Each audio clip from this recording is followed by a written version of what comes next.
पादौ बिभीषण श्रीद पायापर्यंत आपण आता आलेलो आहे. डोक्यापासून सुरुवात केली.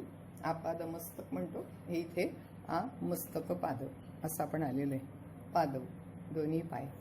त्याच्यामध्ये कुणाचा विचार केलाय? बिभीषण. बिभीषणाचं वैशिष्ट्य काय सांगितलंय? श्रीद दिलंय. काय दिलंय? श्री दिली आहे. श्री म्हणजे वैभव, संपत्ती अशी त्याला दिलेली आहे. बिभीषणाला कोणती संपत्ती दिली आपल्याला माहित आहे की लंकेचं राज्य त्याला दिलंय, म्हणजे राजलक्ष्मी दिलेली आहे. लंका म्हटलं तर इतरांपेक्षा फार वेगळी आहे. लंकेत सोन्याच्या विटा असा शब्द वापरला जातो. त्याच्यावरून लंकेचं वैभव सांगितलं जातं. मैयासुराने लंका वसवलेली आहे. जेव्हा जाळली मारुतीनी तेव्हा परत ताबडतोब होती तशी लंका परत तयार केलेली आहे. अशा पद्धतीची ही लंका आहे. ही कुठे आहे त्याचा शोध त्या काळामध्ये लागत नव्हता. कुठल्या प्रकारची वाहनं नव्हती, म्हणजे विमानासारखी अशा पद्धतीची ज्यांना आकाशामध्ये उडता येतं असेच लोक फक्त तिथपर्यंत जात होते, किंवा मगरींसारखे काही प्राणी, अवाढव्य प्राणी समुद्रातून तिथपर्यंत पोचत होते. अशा लंकेचं वैभव जे आहे ते वैभव म्हणजे राजा म्हणून बिभीषणाला रामाने दिलेलं आहे. आता बघा, कुठून तरी काढायचं आणि कुणाला तरी द्यायचं, फार मोठं कार्य असतं हे. राजकारणाची जर व्याख्या विचारात घेतली आपण तर अयोग्य माणसांच्या हाती असलेलं नेतृत्व योग्य माणसांच्या हाती द्यायचं, किंवा अराजक मांडलेलं असेल तिथे रामराज्य निर्माण करायचं म्हणजे राजकारण. आणि मग समर्थांनी अनेक गोष्टी त्याच्यात सांगितलेल्या आहेत. ह्या करताना चांगल्या कशा करायच्या तेही सांगितलंय. धटाला साई लावावा उद्धट असंही सांगितलंय. काटेनी काटे काढावी परी कळू ने दावी अशा पद्धतीच्या पण सूचना आपल्याला दासबोधा मिळतात. आणि हे राजकारण करून त्यांनी बिभीषणाला बोलवलंय का त्यांनी की तू ये माझ्याकडे, मी तुला राज्य देतो, तू भावाशी द्रोह कर आणि ये पळून, असं रामाने सांगितलंय का? नाही. बिभीषण आश्रयाकरता रामाकडे आलाय. आता बघा, शरणागत येतो. पहिल्यांदा बिभीषण आला तेव्हा सगळ्यांच्या मनामध्ये अत्यंत शंका आली की हा सगळं आपल्याकडची माहिती काढून घेण्याकरता एक स्पाय म्हणून, हेर म्हणून आपल्याकडे आलेला आहे. आणि तो रावणाचा भाऊ आहे, किंवा तो इथं येऊन मायावीपणाने आपल्याला खूप त्रास देणार आहे. राम पूर्णपणे विवेकी आहेत. ते कधीच ताबडतोब निर्णय घेत नाहीत. त्यामुळे सुग्रीवानी किंवा जांबुवंतांनी सुद्धा, लक्ष्मणाचं तर बघायलाच नको, पण हनुमंताला सुद्धा पहिल्यांदा बिभीषणाची शंका आली आहे. खरं म्हणजे हनुमंताला अनुभव आहे की बिभीषण हा रामभक्त आहे. त्याच्या दारामध्ये तुळशी वृंदावन आहे. पंचचिन्हांकित असं त्याचं घर आहे. त्यामुळे त्याच्या भक्तीची खात्री असून सुद्धा मारुतीच्या मनामध्ये थोडीशी शंका येते की तो भावाशी अत्यंत एकनिष्ठ आहे आणि असा इथे शरणागत येणं शक्य नाही. म्हणजे या सगळ्यांचा जर आपण विचार केला तर राम किती विवेकी होते, किती शांत होते. त्यांनी येऊ दिलंय त्याला, त्याची पूर्णपणे परीक्षा घेतली आहे आणि दाखवून दिलंय इतरांना की तुम्ही उगाच शंका घेताय, शंका काढून टाका. तो आपल्याला मदत करायला आलेला आहे. आणि त्याची बॅकग्राऊंड त्यांनी सांगितली आहे की रावण जे काय करतोय ते त्याला आवडत नाहीये. तो अनेकांना, मंदोदरींनी रावणाला अनेकदा सांगितलंय. कुंभकर्णाला झोपेतून उठवल्यानंतर कुंभकर्णांनी रावणाला सांगितलंय, तू वागतोयस ते नीतीने वागत नाहीयेस, धर्माने वागत नाहीयेस, हे मला कळतंय, पण तुझ्यावर माझं प्रेम आहे आणि तू राजा आहेस, त्या तू जे सांगशील ते मी करणार आहे. फक्त आपल्याला संबंध ह्याच्यामध्ये इंद्रजित असा दिसतो. त्याला भयंकर राग आलेला आहे मारुतीचा.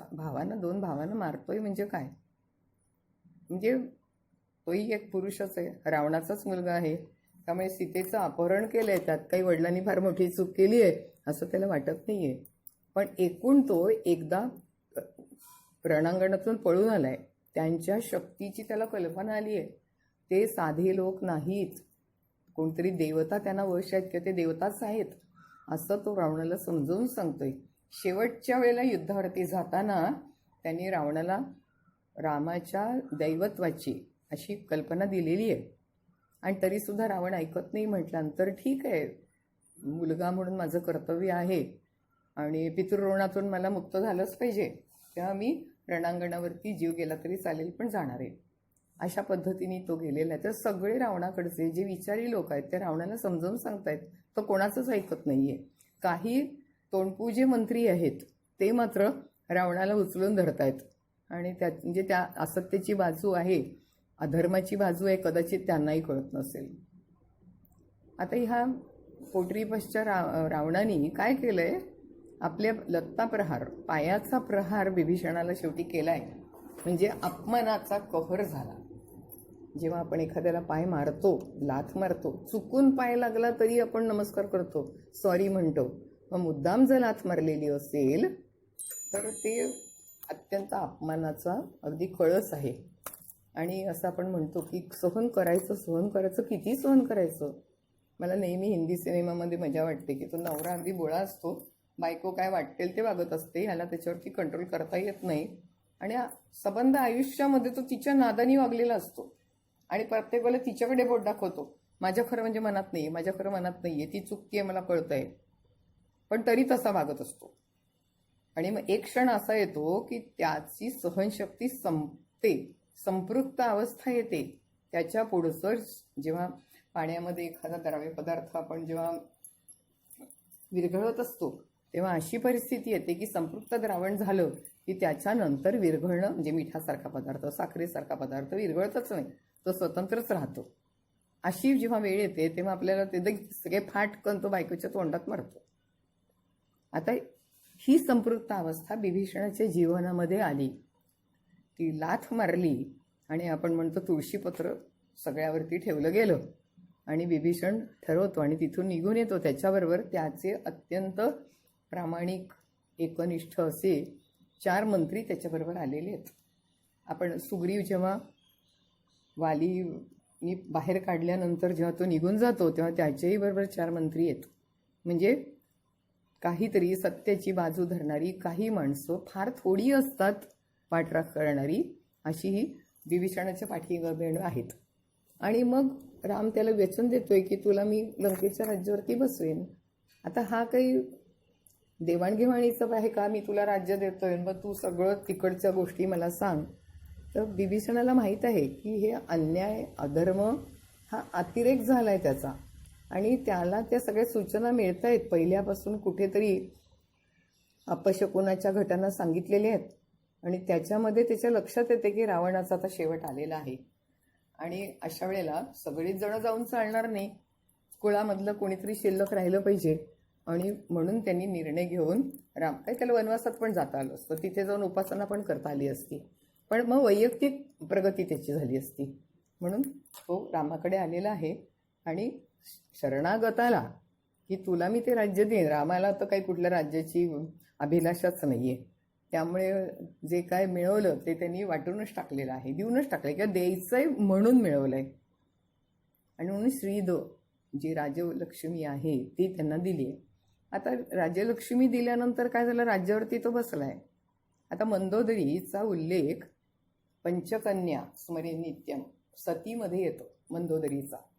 आपल्याला वाटतं की ती रावण कसाही असला तरी तिने किती म्हणजे पत्नीचा धर्म किती पाळलेला आहे आणि म्हणून ती आहे. पण ह्याच्याबरोबर असं पण आहे, तारा पण आहे त्याच्यामध्ये, वालीची बायको. आणि ज्या वेळेला सुग्रीव राज्यावरती येतो तेव्हा तारा सुग्रीवाचा पती म्हणून स्वीकार करते. तसंच इथे मंदोदरीने पण विभीषणाचा पती म्हणून स्वीकार केलाय, विवाह केलेला आहे. आता हे का केलं तर ज्यावेळेला रावण धारातीर्थी पडला आणि अत्यंत करुण असा शोक मंदोदरीने करायला सुरुवात केली. मी तुम्हाला तरी सांगत होते, तुम्ही माझं ऐकलं नाही. शेवटी हे जीव घेणं, मला तुम्ही विधवा केलं वगैरे वगैरे सगळा तो शोक ऐकून आणि आता माझ्या जीवनाला काही अर्थ राहिला नाहीये, तेव्हा राम सांगतो जरा वळून बघा लंकेकडे. लंका कशी दिनहीन झाली आहे. लंकेचे जे राहणारे लोक आहेत, तुझे प्रजाजन आहेत, त्यांनी तर कुणाकडे बघायचं, तूच त्यांचं तारण करणारी आहेस. आणि हा रामाचा उपदेश मंदोदरींनी ऐकलेला आहे आणि पुढे विभीषणाच्या बरोबर तिने संबंध प्रजेचा भार उचललेला आहे. आता ह्या म्हणजे लक्ष्मी नुसती राज्य नाही मिळालं, तर राज्याबरोबर सगळ्या प्रजेचं प्रेम पण मिळालं. पुन्हा कारण जर का मंदोदरी विरुद्ध गेली असती तर प्रजा विभीषणाच्या मागे राहिली नसती आणि विभीषणाला राज्य चांगल्या पद्धतीने करता आलं नसतं. रामाने ही पण योजना तिथे करून ठेवली. तरी पण आपल्या असं लक्षात येतं की विभीषण म्हटलं की तो बंधुद्रोही आहे, राजद्रोही आहे, असा शिक्का अजून पण त्याला मारला जातो. बघा, सीतेने अग्निदिव्य केलं तरी पण कोणाला पटलं नाही आणि परत तिला वनवासात पाठवलं. आता परत तिने अग्निदिव्य करायला पाहिजे, तिने शपथ घ्यायला पाहिजे. म्हणजे कोणी ना कोणीतरी न विश्वास ठेवणारा असा निघू शकतो. आणि म्हणून सीतेने आत्मसमर्पण करायचं भूमीमध्ये ती गेली आहे. त्यावेळेला भूमी आपल्या पायाखाली असते. बघा, आपल्या पायाखाली भूमीचा आधार नसेल तर आपल्याला जगता येणार नाही. हे पाय आहेत ना, ते भूमीवरती घट्ट रोवून उभे आहेत. पाय आहे, पायाभूत गोष्टी आपल्याला लागतात. तसा विभीषण ठाम आहे. त्याला जेव्हा रावणाला विरोध करायचा आहे त्यांनी कडाडून विरोध केलेला आहे. आणि ज्या क्षणी त्याला असं वाटलं आता हा रावण माझं ऐकत नाहीये, आता ह्याला सोडून गेलो पाहिजे, काय व्हायचं असेल ते होईल, पुढे माझी कितीही बदनामी होऊ दे, मला कोणीही काही म्हणू दे, तर मी आता जाणार आहे. आता हे जे सामाजिक कार्य करणारी किंवा राजकारणामध्ये म्हणजे पूर्णपणे स्वतःला वाहून घेणारी माणसं असतात, त्यांच्याकडे आपल्याला लक्षात येतं की त्यांचं स्वतःच्या कुटुंबाकडे दुर्लक्ष होतं. अन्याय होतो कुटुंबावरती आणि मग कुटुंबाकडणारी माणसं असतात ती त्याला दोष नाही का देत की गावच्या भानगडी करायला गेलात किंवा मशिदीत दिवे लावलेत किंवा फुकटच्या भाकरी भाजल्यात, अशा पद्धतीची विधानं केली जातात. आणि आपल्या घराकडे दुर्लक्ष केलं, अशा पद्धतीचं तो कितीही चांगला कितीही कीर्तिमान माणूस असला तरी त्याला असे ऐकायला लागतात गोष्टी. तशाच विभीषणाचा सुद्धा अशा गोष्टी काय कमी ऐकायला लागल्या असतील का? पण एकदा त्यांनी निग्रह केलाय की मी सत्तेची बाजू घेतली, आता त्याच्याकरता जेवढा वाईटपणा माझ्याकडे येणार आहे तेवढा मी स्वीकारला तयार आहे आणि त्याच्यामध्ये मी अजिबात जराही कुठे माझ्या मनावरती परिणाम करून घेणार नाहीये. पुन्हा विभीषण हा एक चिरंजीवामध्ये एक आहे. अश्वत्थामा बलिर्मी असो, हनुमश्च विभीषण हा, ते हा हनुमश्च विभीषण तो पुन्हा हे आयुष्य असं नाहीये की बाबा आयुष्य संपेपर्यंत सहन करायला लागतंय, असं नाहीये. आयुष्यच मुळे चिरंजीव आहे. परत परत कल्प येतील, युगत जातील, कल्प येतील, पुन्हा प्रत्येक कल्पामध्ये हा आहेच परत. तेव्हा या विभीषणाने जर का पाय गच्च रोवून उभा राहिला नसता तो, तर ते शक्य नव्हतं. म्हणजे त्याला ती लक्ष्मी जी काय मिळाली आहे ती जर टिकवायची असेल तर कुठल्याही आरोप प्रत्यारोपांना विचार न करताना घट्ट पाय रोवून उभा केला पाहिजे. आता आपले जे दोन पाय आहेत, आपण कसं उभं राहायचं? सावधानमध्ये उभं राहायचं का विश्राममध्ये उभं राहायचं? दोन पावलं आहेत ती दोन एकमेकांना समांतर ठेवायची खाली का टाचा जोडून ठेवायच्या? वेगवेगळे प्रकार आहेत उभं राहण्यामध्ये. कोणत्या वेळेला कोणता सोयीचा आहे त्याच्यावर ते ठरतं. आता आपण जर का पायाची एकूण रचना बघितली तर आपण घोट्यापर्यंत, घोट्याला सांधा आहे, तिथून पुढचा भाग जर बघितला तर वरचा पाय आहे आणि तळपाय आहे. त्याला पुढे बोटं आहेत पायाला, अंगठा आहे आणि म्हणजे जशी हाताला 5 बोटं आहेत, 5 हाताची बोटं लांब आहेत, पायाची बोटं लहान आहेत. पण त्या बोटांमध्ये जॉईंट आहेत, ते सुद्धा आपले कार्यरत राहिले पाहिजेत. आणि या बोटांच्या मागच्या बाजूनी हाडं गेली आहेत, त्याच्यामध्ये जागा आहे. आता एक ॲक्युप्रेशर जेव्हा आपण विचार करतो तेव्हा तिथे 7 डेझर्ट्स सांगतात की एखाद्याला ट्रीटमेंट देताना ह्या 7 गोष्टी पहिल्यांदी करायच्या असतात. किंवा आपल्याला काही नाही आहे पण आपल्या स्वतःवरती ह्या ॲक्युप्रेशरचे हे 7 जे एक्झरसाइजेस आहेत ते करावेत. आता हे बघा, ॲक्युप्रेशर हे तळपायाला दिलेलं आहे. या तळपायावरती जास्त करून त्याचा भाग आहे सगळा आणि तळपायावरतीच संपूर्ण शरीराची कल्पना केलेली आहे. त्यामुळे तो तळपाय कसा प्रत्येक पॉईंट त्यातला कसा दबला जाईल, जेव्हा पेशंट समोर येतो तेव्हा हे 7 डेझर्ट्स छान शांतपणे करायचे. पेशंटशी ॲक्युप्रेशरिस्ट एक रिलेशन निर्माण करतो. हात त्याच्या अंगावरती फिरवता फिरवता त्याला लक्षात येतं त्याची व्याधी नक्की कुठे आहे. हात फिरवतो काही सांगू दे, कंबर दुखते, डोकं दुखतंय, काय तुला काही कळत नसतो. चक्कर येते ती कोणत्या कारणामुळे येते ते शोधावं लागतं. तर तो ॲक्युप्रेशरिस्ट अशा पद्धतीने 7 डेझर्ट्स करून ते शोधत असतो. पहिल्यांदा घोट्याला आतून बाहेरून मसाज करतो, अगदी प्रेमाने. अगदी तुम्ही स्वतःच्या पायाला करून बघा किती छान वाटतं. त्यानंतर 4 बोटांच्या पाठीमागे जी हाडं आहेत त्याच्यामध्ये टेकवा हाताची 4 बोटं, आणि ते बोटांकडून आपल्या पायाच्या पर्यंत, मागच्या बाजूपर्यंत आणा. घोट्यापर्यंत आल्यानंतर तुम्हाला तिथे थांबावं लागेल. तिथून परत पुढून मागे उलटं जायचं नाही, परत बोटं पुढे बोटांकडे न्यायची आणि पुन्हा त्या खड्ड्यामधून मागे वळवायची. हे झाल्यानंतर आलटून पालटून पाय मांडीवरती घ्यायचा आणि आपली पाठ हा जी आहे ती आपण पायाच्या आतल्या बाजूला, म्हणजे मणका आहे तो पायाच्या आतल्या बाजूला आपण गृहीत धरलेला आहे.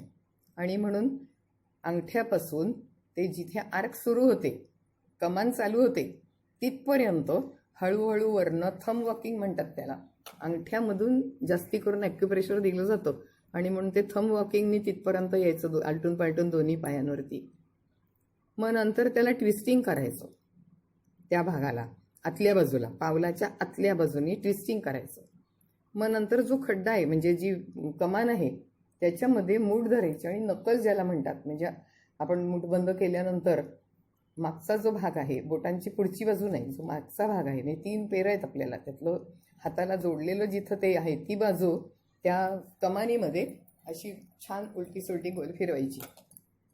ती झाल्यानंतर प्रत्येक बोट आपण हाताने धरायचं आणि ते रोटेट करायचं, क्लॉकवाईज अँटी क्लॉकवाईज, असे प्रत्येक बोट करायचं.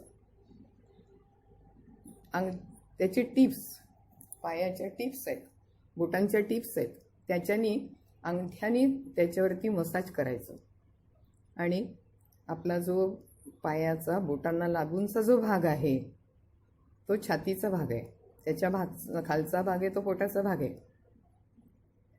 आणि तिथे क्रॉस क्रीस म्हणतात, म्हणजे शंकरपाळी जशी कापली जातात, एकदा आडवी उभी, अशा पद्धतीने अंगठ्यानी अशा एकदा उभ्या रेघा मारायच्या आणि एकदा आडव्या रेघा मारायच्या, त्याला क्रीस क्रॉस म्हणतात.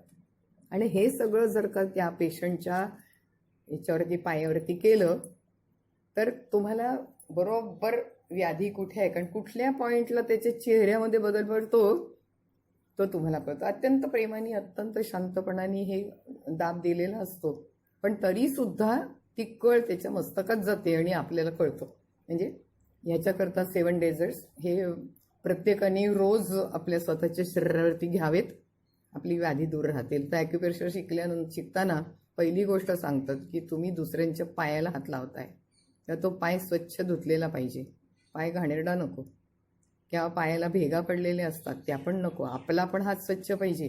ट्रीटमेंट देताय तुम्ही, आता ह्या कोरोनाच्या काळामध्ये तर आपण हाताला हात नाही मिळवायचं सांगतोय, कारण पास होतं एकीकडनं दुसरीकडे. आता इथे माझ्या हातामधलं त्याच्या पायात जाणार आहे आणि त्याच्या पायातलं माझ्या हातात येणार आहे, तेव्हा इथे अत्यंत स्वच्छतेची काळजी याच्यात घेतली पाहिजे. ही जी पावलं आहेत, या पावलांवरती आपण जेव्हा उभं राहतो तेव्हा कधी बोटांवर उभं राहतो, कधी टाचेवर उभं राहतो. आपल्याला खूप उंच वस्तू एखादी काढायची असली, चटकन आपण टाचा उंच करतो, चवड्यावर उभं राहतो आणि करतो. जेव्हा आपण ताडासन करतो तेव्हा हात वरती घेतो, उलटे करतो आणि किती वेळ चवड्यावरती उभं राहता येईल तेवढं हात पाय, म्हणजे पाय उभे झालेले आहेत आता आणि हात वरती खेचलेले आहेत, पूर्णपणे ट्रॅक्शन शरीराला आलेली आहे आणि आपण किती वेळ उभं राहू शकतो, आपल्या त्या बोटांमध्ये कितीतरी ताकद आहे. तुम्ही जेव्हा टाचेवर उभे राहता तेव्हा टाचेवरती भार येतो, बोटं वरती येतात. टाचा दुखतात 40 नंतर, टाचेमध्ये काहीतरी प्रॉब्लेम चालू होतात, तेव्हा ही टाच अशी जर का दाबून गोल गोल गोल गोल फिरवली किंवा टाच मागे ज्यावेळी जास्त वेळ टाचेवरती उभं राहिलं किंवा भिंतीला लागून पावलं ठेवली आणि दाबली भिंतीला, तरी पण हे टाचेची दुखणी दूर होतात. एका जागी उभं राहून चालायचंय, त्या गुडघा आपोआप पुढे येतो. चालायचं नाही, म्हणजे एका जागेवर उभं राहून चालायचंय. पण एक फार छान व्यायाम आहे की मी फक्त कमरेतनं पाय वर उचलायचा आहे आणि म्हणजे सगळा एक पाय खेचून वर घ्यायचा आहे, परत दुसरा पाय खेचून वर घ्यायचा आहे. बघा, करून बघा. त्या पावलावरती कसा दुसऱ्या पावलावरती जो पाय आपण ओढतोय त्याच्या विरुद्ध पायाच्या पावलावरती किती भार येतो तो बघा. म्हणजे आपली पावलं खूप ताकदवान असली पाहिजेत. म्हणून इथे, कारण ह्याला विभीषणाला सगळं राज्य दिलंय, त्याला पेललं गेलं पाहिजे. आता या राहिलेत कोण, सगळे सैनिक आहेत ते मरून गेलेले आहेत, पुतणे मरून गेलेले आहेत, भाऊ गेलेला आहे, सगळे योद्धे जे आहेत ते सगळे गेलेले आहेत. मग जनरली आपण असं बघतो की बायका मुलं राहतात, म्हातारी माणसं राहतात, आणि ज्यांचं रावणावरती प्रेम असेल त्यांनी विभीषणाला स्वीकारलं नसतं. म्हणजे मग तर पुढची पिढी निर्माण करायची त्याला. विभीषणाला ते पुढचं पण काम आहे की तरुण माणसं सगळी खलास झालेली आहेत आणि आता पुन्हा ती निर्मिती करायची आहे. पुन्हा नवीन पिढी, नवीन आले पाहिजेत, सगळे पुन्हा तयार व्हायला पाहिजे. तर हे विभीषणाचं कार्य आहे. म्हणजे नुसती लक्ष्मी देऊन उपयोग नसतो, ती टिकवायला लागते. आणि म्हणून राम जेव्हा विभीषण त्याच्याबरोबर यायला निघतो तो सांगतो की मला लवकर पोचायला हवं आहे, कारण 14 वर्ष संपायला आता अगदी थोडा दिवस राहिलेले आहेत. त्या पुष्पक विमान त्यांनी दिलंय आणि सांगितलं की काही नाही, हे पुष्पक विमान असं आहे की किती त्याचा आकार वाढवता येतो, किती लहान करता येतो, कोणत्याही गतीने ते जाऊ शकतं, तुम्ही म्हणाल तिथे थांबू शकतं, असं विभीषणाने ते. आणि मग सगळी वानरसेना, विभीषण त्याच्यामध्ये आहे आणि ते सगळे राज्याभिषेकाच्या पर्यंत अयोध्येमध्ये राहिलेले आहेत. आता आपण या सगळ्या रामरक्षेमध्ये पायापर्यंत आलेलो आहे. म्हणजे एक प्रवास आपला झालाय. आपल्या डोक्यामधून चैतन्य, प्राण, जीव हा टाळूमधून आत गेलाय आणि संपूर्ण शरीरामध्ये पोचलाय, अशी आपण कल्पना करून पायापर्यंत आलोय. पाय शेवट असले तरी सुद्धा पाया पक्का पाहिजे. क्षेत्रफळ घनफळ काढताना नेहमी पाया आणि मग बाकीच्या गोष्टी विचारात घेतलेल्या असतात. तेव्हा इथे हा जो विभीषण आहे ठाम उभा आहे. त्याची जी भक्ती आहे ती, कारण त्यांनी ब्रह्मदेवाची जेव्हा आराधना केली आहे तेव्हा काहीच मागितलं नाही. रावणाने मागितलं मी अमर व्हावा म्हणून, आणि कुंभकर्णाने काहीतरी भलतंच काहीतरी मागितलं तर पंचायत होईल. अत्यंत खादाड आहे तो, म्हणजे खाणं आणि झोपणं, आळस, असं एक प्रतीक आपण त्याला मानतो कुंभकर्णाला. आणि मग सगळं जगातलं अन्न संपून गेलं असतं म्हणून त्यांनी निद्राच मागितली. चुकून, म्हणजे स्लिप ऑफ टंग म्हणतात तसं झालं, आणि जे मागायचं होतं त्याच्याऐवजी त्यांनी निद्रा मागितली. आता हा कुंभकर्ण सुद्धा काही कमी नाही आहे. अशी काही लोक म्हणतात की तो 6 महिने जेव्हा झोपायचा, काही कधी कधी म्हणजे 9 महिने एखादा दिवस मध्ये उठायचा, परत झोपायचा, तर तो कुठेतरी ध्यानामध्ये असायचा, म्हणजे त्याच्या संशोधनाच्या मध्ये असायचा, असं काही आजकाल बोललं जातं. आता कुंभकर्ण हा रावणाची शेवटपर्यंत साथ देणारा भाऊ आहे. जीव गेला तरी चालेल, कारण तो जीव जाईल तो कुणाकडनं जाईल, रामाच्या हातून जाईल. आणि त्यांनी रामाला विनंती केली आहे की माझं मस्तक ते सागरात जाऊन पडेल अशा पद्धतीने माझा वध करा, आणि ती त्याची विनंती रामाने मानलेली आहे. तेव्हा एक विरोधी भक्तीचं, संपूर्णपणे विरोधी भक्तीचं प्रतीक आहे. विभीषण सरळ मार्गाने भक्ती करतोय आणि कुंभकर्ण आहे हा मधला आहे. आणि तो कसा आहे की त्याने, म्हणजे तमोगुणी आपण म्हणावं की अज्ञानाची एखाद्याच्या मागे जायचं, शेवटपर्यंत साथ सोडायची नाही. तशी त्यांनी रावणाची साथ सोडली नाहीये. रावण रजोगुणी आहे, तरी म्हणजे तो जो पकडून धरेल त्याला तो पक्का धरणार आहे. आणि विभीषण मात्र सात्विक आहे आणि त्यांनी अशीच भक्तीच मागितलेली आहे ब्रह्मदेवाकडे, नारायणाची भक्ती मागितलेली आहे आणि ती त्याला ब्रह्मदेवाने प्रदान केली आहे. त्यामुळे जितकी कर्तव्य प्रपंचाकरता करता आली तेवढी त्यांनी केली आहेत, आणि मग नंतर मात्र त्यांनी आपलं सगळं जीवन हे सत्याकरता वाहून घेतलेलं आहे. तेव्हा म्हणून हा पायाभूत आपल्याला काय पाहिजे, आता पण पाया झाला, आपण आता पायाकडनं आता परत वर जाणार आहोत. तेव्हा मला जर का अध्यात्मात जायचं असेल तर पाया पक्का करायचं म्हणजे नक्की काय करायचं, तर खूप आपल्याला जीवनामध्ये यातना झाल्यानं त्रिविध तापे पोळला तो परमार्थाचा अधिकारी झाला. तसं विभीषणाने रावणाचा अन्याय खूप सहन केलाय, डोळ्यासमोर घडतंय, काहीच करता येत नाही, अशी खूप अवस्था त्यांनी सहन केली आहे. आणि मग त्याला असं वाटतं नाही नाही आता ह्याच्यापुढे मी नाही सहन करणार. म्हणजे अनुताप होतो. जे पण आतापर्यंत सहन केलंय त्याच्यामधून आपल्याला अनुताप व्हायला लागतो. आणि मग त्या सगळं जे प्रेम आहे, देशाचं प्रेम आहे, भावाचं प्रेम आहे, सगळ्या आप्तांचं प्रेम आहे, त्याच्याबद्दल विरक्ती वाटायला लागते. आणि मग फक्त राहते ती भगवंताची आसक्ती. आणि मग तो सगळं घरदार सोडून, देश सोडून पूर्णपणे रामाला शरण गेलेला आहे. तर म्हणून आता आपल्याला पुन्हा पायापासून प्रवास करायचा आहे. भक्तीच्या मार्गाने पुन्हा मोक्षापर्यंत जाऊन पोचायचं आहे. म्हणून आपण इथे विभीषण हे प्रतीक पायाच्या जागी मानलेलं आहे. आणि त्याला रामाने जशी दिली सगळी, म्हणजे संपत्ती दिली, पण ती संपत्ती फक्त पैशांची नाही आहे, ती शारीरिक आहे, बौद्धिक आहे, आत्मिक आहे. आणि अशा सगळ्या पद्धतीची ती शक्ती त्याला मिळालेली आहे.